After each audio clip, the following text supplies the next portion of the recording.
The sand is already wet when they push me in. I can feel it through the soles of my boots, that soft give beneath the surface, dark and damp from whoever bled out here before the gates opened for me. The crowd above is so loud the sound becomes a physical thing, a pressure against my chest, like being shoved by a hand you cannot see. 41 times I have stood on this sand. I stopped counting the bodies after the first year. The arena is called the Pit of Vethka, though the Vethka themselves have a longer name for it that takes about 4 seconds to pronounce, and involves sounds no human throat can make. I just call it the place I wake up thinking about every morning. The stadium seats around 200,000, all of them alien, most of them betting on how long I last. I am listed on the boards as Unit 7, Human Stock, Classification Combat Grade 1.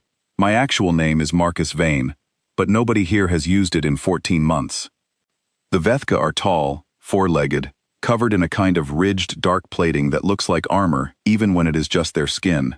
They are fast in short bursts, devastating in groups, and they have a weakness to low strikes that they have never bothered to train out because no species they have ever enslaved has been desperate enough to go for the legs. I know this because I have been watching them since the day I arrived. Watching is the only thing I have ever been truly good at. The fighting is just the result. I won 41 bouts by watching, thinking, and refusing to fall down when the smart thing was to stay there. Today feels different the moment the second gate opens. They do not send a fighter through it. What comes through is a girl, her wrists bound in a thick magnetic clamp, her skin the color of pale ice with a faint silver shimmer underneath, like light caught in water. She is A3, one of the species I have seen in the upper stands but never on the sand. They are diplomatic people, old bloodlines, proud in a quiet way. This one cannot be older than 20 by the look of her, though I have learned alien ages are unreliable. She does not stumble when they push her forward. She walks to the center of the arena on her own and stands there, chin up, looking at the crowd rather than at me. The announcement comes from the speakers in a grinding Vethka dialect that I now understand well enough. Princess Sail Veer, heir to the A3 sovereignty, convicted of treason against the High Pact, sentenced to public execution by arena law. The human gladiator known as Unit 7 will carry out the sentence. A blade drops into the sand at my feet. I look at it. Then I look at her. She has turned to look at me now, and her eyes are gold, a deep amber gold, and they are afraid, but they are not begging. She is holding herself very still, the way soldiers hold themselves when they are trying not to show how scared they are. I recognize it, because I have done it myself 100 times. I reach down and pick up the blade. The crowd leans forward. You can feel the shift in the air, that collective inhale. I turn it over in my hand once, then I open my fingers and drop it back into the sand. Nobody says anything for about 3 seconds. Then the noise starts. The arena master is a broad Vethka male named Kove, who has run these proceedings for 30 years and has never once had a gladiator refuse an order on the sand. He shouts at me through the speaker system in broken common tongue, something about contract obligations and legal consequence, and what will happen to my daily water ration. I wait for him to finish, then I speak loudly enough for the nearest microphones to pick up. I do not execute prisoners. The uproar from the crowd is enormous. 2 Vethka enforcers come through a side gate in full body armor, shock rods charged and ready. They are not fighters, they are handlers, and they have handled difficult gladiators before. They expect me to hesitate when they fan out to either side. I do not hesitate. I take the one on my left first, because he telegraphs his swing by dropping his shoulder. I step inside it, take the shock rod across my forearm which burns badly enough to make my vision blur, and use his own forward momentum to fold him over the arm I have wrapped around his elbow. Something in the joint goes the wrong way. He goes down. The one on the right hesitates for just a moment, and that moment is enough. I close the distance before he can extend the rod and put my elbow into the side of his neck, below the ridge of plating, where the Vethka have a cluster of pressure points that human medical files documented back in the first contact period. He folds like a wet coat. I step back to the center of the arena. I am bleeding from where the shock rod caught my forearm, the skin already raised and red. I look up at the royal viewing box, at the high-packed officials sitting behind their shielded glass, and I say nothing. I just stand there. Princess Sail Veer is still standing exactly where they left her. She is looking at me with an expression I cannot read. The Vethka do not have a word for what just happened, at least not one that fits neatly. Their legal and cultural framework for gladiatorial combat assumes that slaves comply because the alternative is immediate death. What they do not have a framework for is a slave who refuses, survives the consequence of refusing, and then simply stands there bleeding and waiting for whatever comes next. I have found that the thing which unnerves alien species most about humans is not our aggression, it is our patience. What comes next is 7 of them. The Blooded Guard are the Vethka Pact's elite arena enforcers, and they have been specifically trained to handle humans since the Earth contracts began. They know our anatomy, they know our pain thresholds, or what they believe our pain thresholds to be. They come through the main gate in formation, a standard Vethka hunting spread, wide arc, 3 at the front and 2 offset behind on each flank. Their armor is heavier than the handlers, and they carry actual blades, long curved things, designed for leverage against a taller opponent. I pick up the blade from the sand. The formation is the problem. Vethka fight well in formation because their peripheral vision on the left flank is limited by the ridge structure of their head plating, a biological quirk that their tactics have never fully compensated for because no opponent has ever been both small enough and fast enough to exploit it. I am not tall, I am not heavy, but 14 months of arena sand has made me very fast. I let them come to me. The first one breaks formation by 2 steps, to press what he thinks is an advantage when I drift left, and that is enough. I go under his first swing, take a cut across the top of my left shoulder that burns like fire, and drive the blade I am holding into the gap between his chest plate and his side armor. He goes down. The second one is already on my right, and I take a blow to the ribs that lifts me off the ground slightly and makes it hard to breathe. But I land on my feet and keep moving, because stopping means dying. What follows is 11 minutes that I do not have clear memory of, in the way you have clear memory of normal things. I remember specific moments, the third one grabbing my ankle and me stomping on his leg joint twice before he let go. The fourth one getting in a good strike to my back that dropped me to one knee, and the way the crowd screamed, thinking it was over, and the way I stood back up anyway. The fifth going for my throat and me ducking under it and using the momentum to throw him into the sixth. The seventh one being the most careful, the most dangerous, hanging back and waiting for me to be too tired, and me forcing the issue anyway, because waiting would only make it worse. When it is over, all 7 are on the ground. I am still standing. My ribs are broken, at least 2 of them.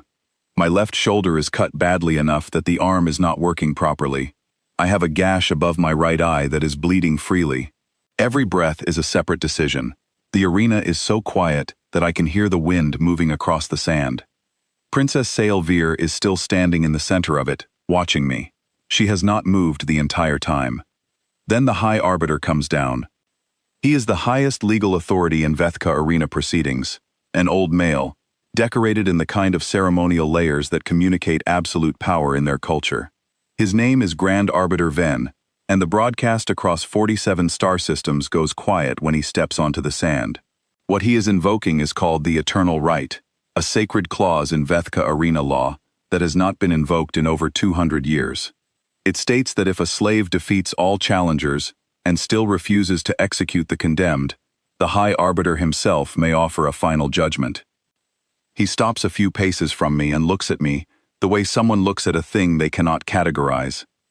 He says that he will grant me my freedom, full legal release, documentation and transport to wherever I name. All I have to do is kneel and finish what was asked of me. He says it cleanly and without malice, the way you offer a business arrangement you consider entirely reasonable. I look at him, then I look at Sailveer, then I look at my own hands, shaking slightly, covered in other people's blood and some of my own. I say, no. Vane raises his ceremonial staff to signal the arena's final option. In the walls of the pit of Vethka, there are sealed vents that dispense an incapacitating gas, thick and fast, and lethal in the quantities they can deliver. Once the staff is raised, the sequence begins automatically. It is the last tool. It has never been needed before. He has the staff at chest height when Sailveer moves. She crosses the sand in 4 quick steps, drops to her knees beside the blade, still lying where I left it, grips it with both bound hands, and in one motion, cuts the ceremonial seal chain from Vane's neck. The chain falls. The seal hits the sand. The arena goes absolutely still.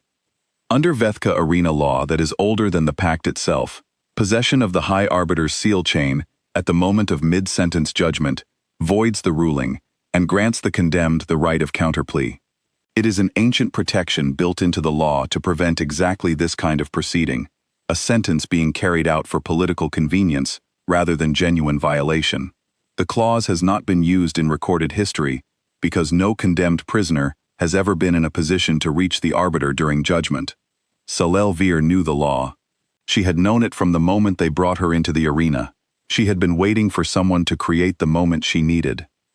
She speaks the counterplea in formal Vethka legal dialect, precisely and without stumbling, the words of a woman who memorized them a long time ago and always intended to say them. Ven cannot complete the staff signal. To do so during an active counterplea would violate the sacred law his entire authority rests upon. The sequence does not begin. The vents stay sealed.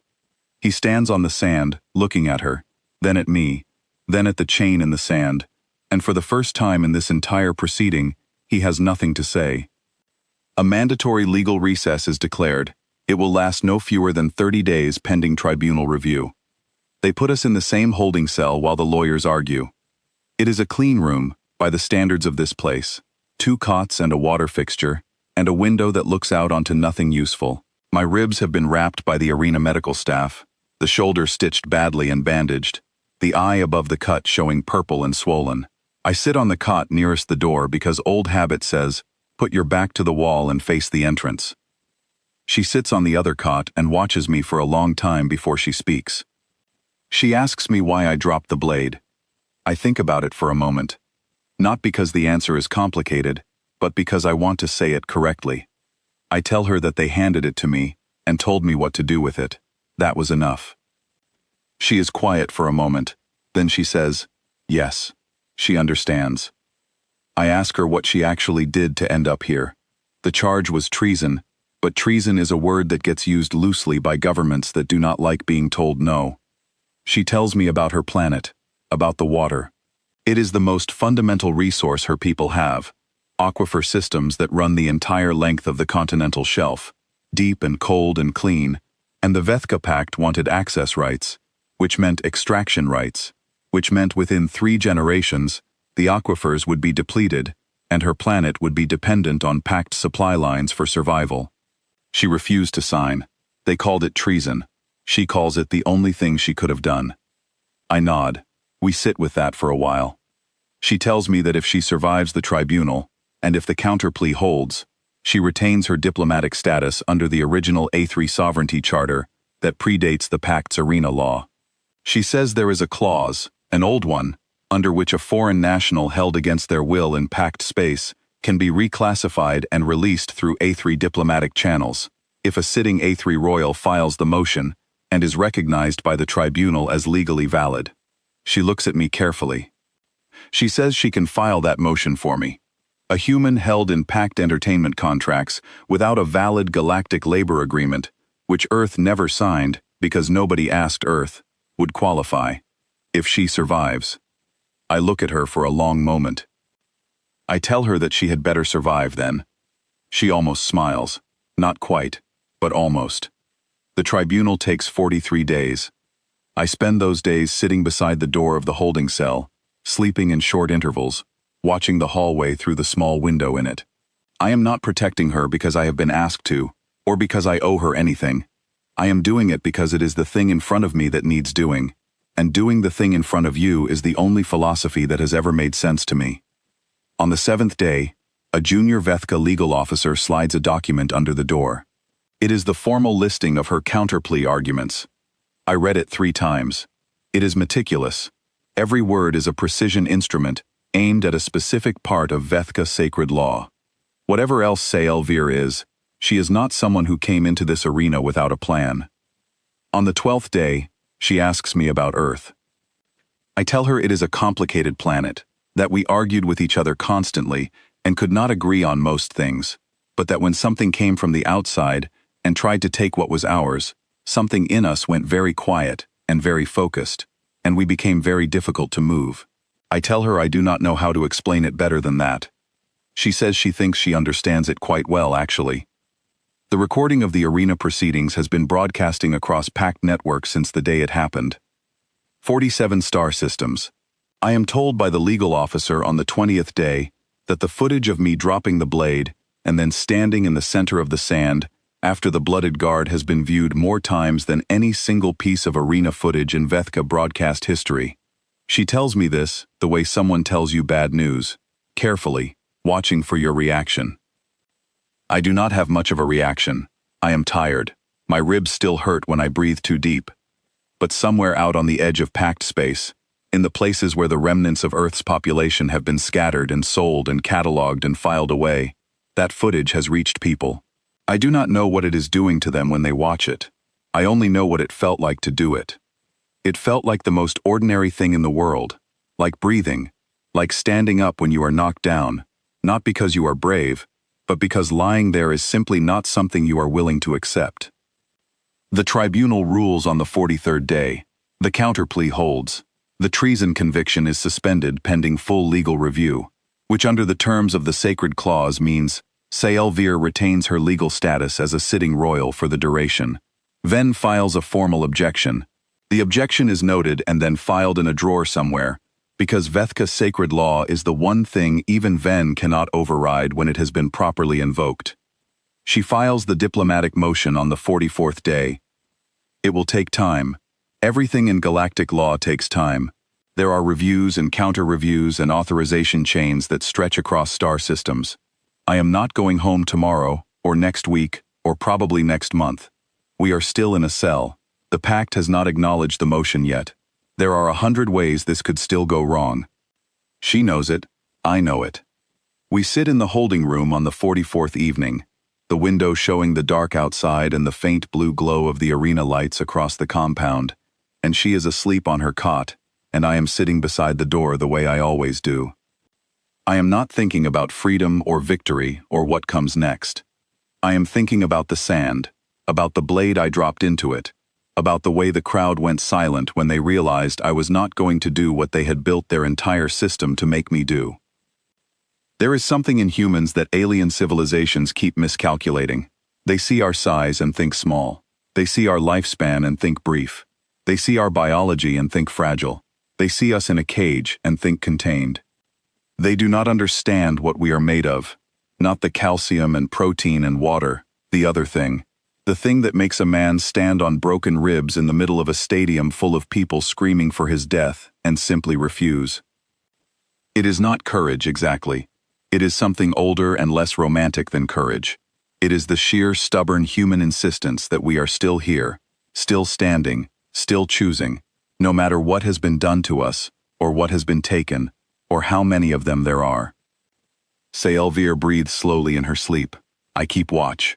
Outside, somewhere in 47 star systems, people who have never met me are watching a video of a man drop a blade into the sand. I do not know what they are thinking. I only know what I know. You can put a human in an arena. You can take away his name and call him a number.